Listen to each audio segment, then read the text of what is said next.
Well, welcome to John chapter 14. It's good to be back. Yes, it is. Yes. Yeah. Welcome back, ladies. We're so glad that you're with us. So glad. And I'm going to start with confession. And that's that I haven't gotten very much done in my workbook. And I actually wanted to show you one of my pages when I did get to sit down. Here's Amelia helping me color in. So it's been one of those weeks for me. Just between sickness and deadlines and everything else going on. And I just wanted to be transparent. Just because you're teaching doesn't mean you have everything together. That's right. And it's okay. That was Carmen's version.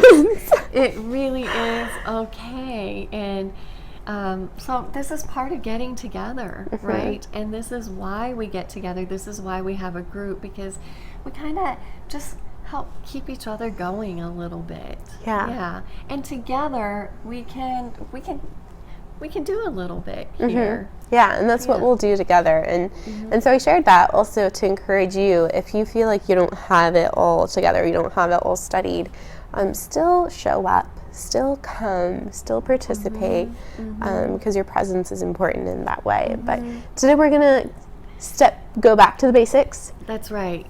And just go through the framework, observe, interpret, apply, and we'll do that together. That's right, yes. So, Ashrita, for day one, let's observe one thing. Okay. Yeah. Sounds good. Verse 1 looks like a good place to start. There's much to observe here, but we really do. We want to keep this to observing one thing, understanding what it means, and then applying it to show, okay, we can do this in 5 minutes. Yeah. And we can take something meaty away, something to chew on for the day. So, verse 1, let not your hearts be troubled. Believe in God, believe also in me. I know for me, one observation that stood out is it had been Christ's heart that was troubled in the previous chapter. And now he's noticing the disciples' hearts are troubled. And I'm sure they are, Yeah, I mean, this is just, again, to give context, this is the Last Supper, right? This is his last conversation with the disciples. We've spent the whole first part of John when Jesus' public ministry, and now this is his last few hours. And he's already washed their feet. Judas has left. That's and he's talking about what's to come. And so I would assume that there is some anxiety of Absolutely. What's going on here? What's going to happen? Yes. So we were talking, okay, what does it mean? We've kind of already explained it, but also there was a simple cross-reference to that first verse, and that is over in verse 27, which I think is day 4. Peace I leave with you, my peace I give to you. Not as the world gives do I give to you. Let not your hearts be troubled, neither let them be afraid. And I love that because it just, it emphasizes what we've read in verse 1. Yeah. And even adds to it. Don't be afraid. Yeah.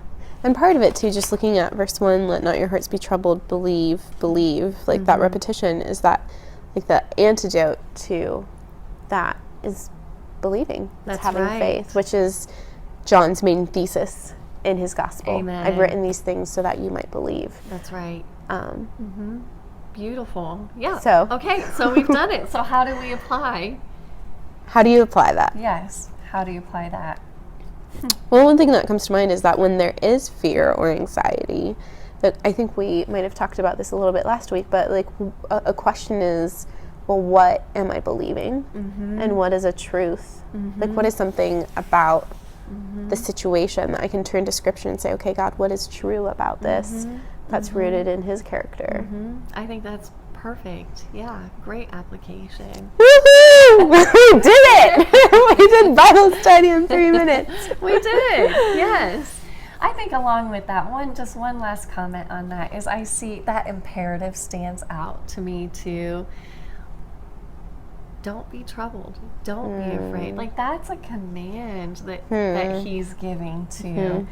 And how often do I get sucked into being troubled? and just remembering, no, there's a reason to believe otherwise. And don't get sucked into that. That is wrong thinking, untrue thinking. So That's good. I know. All right, that was fun. That was fun. Yay! Thanks for joining us for that. We'd love to hear what something that you observed or interpreted or applied. Share with us in the comments.